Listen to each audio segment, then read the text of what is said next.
thought I would give an update on my sump.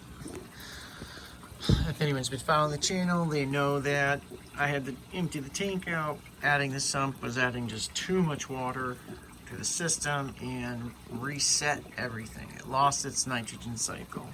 It's been running for a few weeks now, maybe 4 weeks.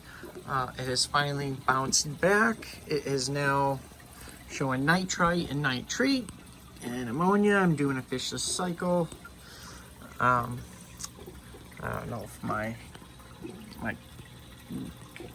keto algae is gonna make it or not, but the tank now has nitrates and it looks like it's starting to grow again. I run 2 of these ceramic bricks in there, or whatever you want to call them. They're 1 by 4 inches. I also have 5 pounds of ceramic ring, which I know is absolutely overkill in there, but that is because eventually that stuff's going to be going into another tank or another filter. I ran some carbon to remove any chemicals and stuff. That's my third set of carbon, just to absorb up everything in there. The sump's been working great. The fleece roll runs great, fully automatic, don't even have to worry about it. But ever since the nitrogen cycle started up, I'm getting some algae. I have been leaving the lights off in the tank, but I do leave the lights on a timer for the algae down here. In here, that's the overflow into the return area.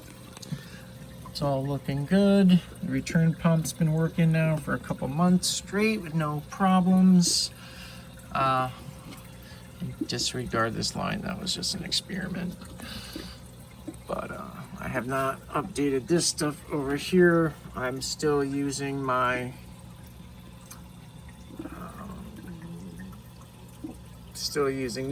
my auto water change. It looks like it's in the middle of a water change right now, and it is. I still have this for my fresh water reservoir, for auto top off, my dosers, my water reservoir for fresh salt water. I don't have my skimmer on now because there's no fish, even though it is skimming. I want the nitrates to build up a bit for the keto algae in there. Overall, this thing works good. I have no complaints on the sump. It's the return water there. I set up my own ball valve to control the flow of that, so it's quiet, it's dead silent in the room. Overall, it's working good. I have not neatened this up. I will eventually mount my my dosers and my chemicals. I don't know what I'm going to do with that stuff yet. I did neaten up over here a bit. This is my skimmer, so it's unplugged. Normally I stick it in here. I did neaten the wiring up here the best I could. It's all neat, it's all tucked, it's all together, so it's not a mess anymore. Actually, this here will be moved probably to up there. I don't even know what that is at the moment, but that will probably be up there. But it's the best you can do. If you want it to look real neat, you need the drill holes, hide it behind there. It is just way too much work, especially when I'm not done. I still use this as my heat control. It's a Wi-Fi control.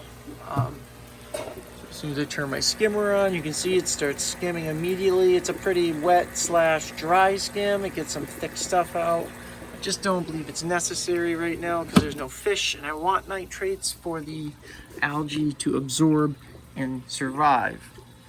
I'm running 2 200-watt heaters off of the same control.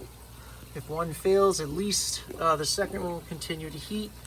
These Inkbird Wi-Fi controls are by far the best you can get. There's a lot of different ones. This one is the one to get. It's 48 bucks. It has 2 temperature sensors in the main tank. If one of those temperature sensors stop reading properly, it tells you that there's something wrong with your temperature sensor. So it's not relying on one, it's relying on 2. So if one goes bad, it knows, and it lets you know. You also can have 2 heaters plug in, no more than a combined total of 1200 watts. It also has redundancy built into it. if it senses the water is going up and getting too hot, it has a method of turning off the heaters. Even though the relay in here has failed, it has a secondary relay that disables them. It's all written up in the description. This is the best one to get. There are $30 and $35 ones that are not Wi-Fi, and they're just controls. This is the one to get. It has so many redundancies in it, it's ridiculous. You just can't fail with it. My only complaint, you cannot replace the temperature sensors. You got two here split into one. There's no connector. And well, you know what? If the control does go bad, just buy another one. They're $48. I'm sure the sensor alone, if you did buy the one that's replaced, was probably 25 bucks anyways, which is the same price as the control they go in. Overall, this works great. I will eventually upgrade this skimmer to the 150 SSS Octopus. Is it Octopus? Octi? I'm sorry with the names. I'm just not that up to date with it. It's a $500 skimmer. It will fit in here. This is an adjustable wall. It's a DC skimmer that would work great. It can handle a bioload up to like 120 gallons. And eventually, I'd like to upgrade my 29 gallon to a either 54 or to a 74 gallon Red Sea reef tank. I've looked into them. They're about $1,400 to $1,800. As of right now, I've kind of lost interest into this system because of the tank. It's a $29, 29 gallon tank on a cheap $100 stand. My filtration unit is a $2,000 setup. It's insane. All right, it's a very good setup. I know it works. I trust it. I like it. But with the setup I have, I only have one overflow line, and if it clogs, there's no backup. And you can only really get the redundancy with a Red Sea tank. They come with up to 3 overflow lines in case one clogs. You got a second, and then you even have a third, which is ridiculous.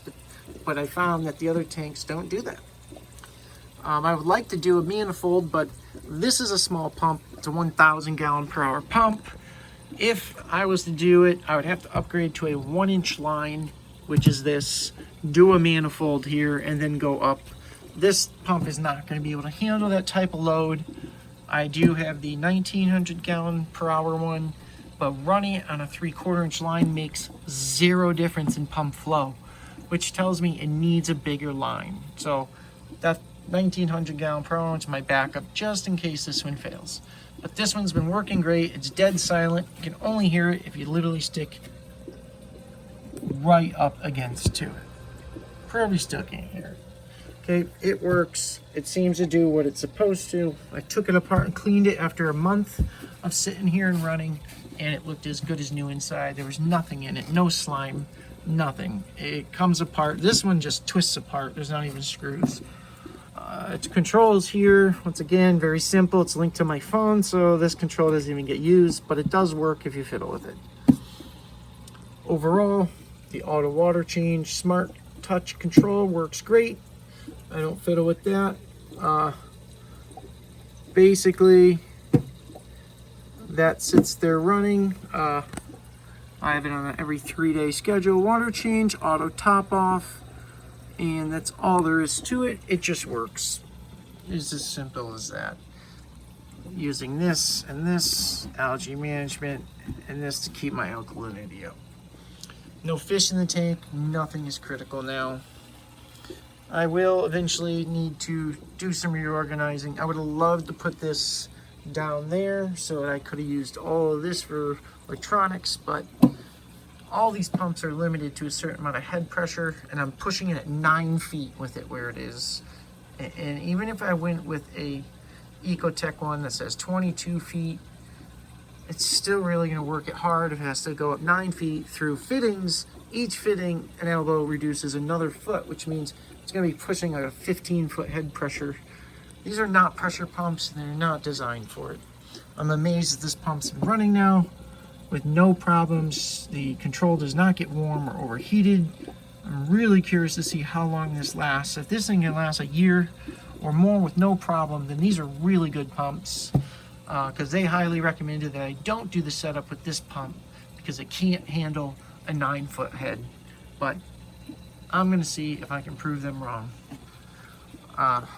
Current USA is not the highest brand out there, but I think when it comes to DC pumps, they all use the same similar setup. Some of them look identical, you can't even tell the difference. Anyways, I'm not going to go on about this anymore. This is just another update video on this setup, and one day hopefully this setup will be beyond this and actually be somewhere. And other than that, I have a tiny little 10-gallon for my hospital tank, or just my tank I put my new fish in. It's a little small. I'd really like to move my 29 gallons hooked up to this downstairs as my hospital tank or quarantine tank and get a new one. It's very costly. I just don't know if I'm into that right now. I'd like to get my living room tank going properly first and then go from there. All right, that's it. Please like and subscribe. It does a lot for me when you like the channel, so please do if you enjoyed the content, and please subscribe if you'd like to see more. It's very much appreciated. I'm still new at all this, and I only get better with time and more interesting with time. I just don't have anything else much new to go over. Every time I buy something new, I will do a video on it. Thank you. Have a good day.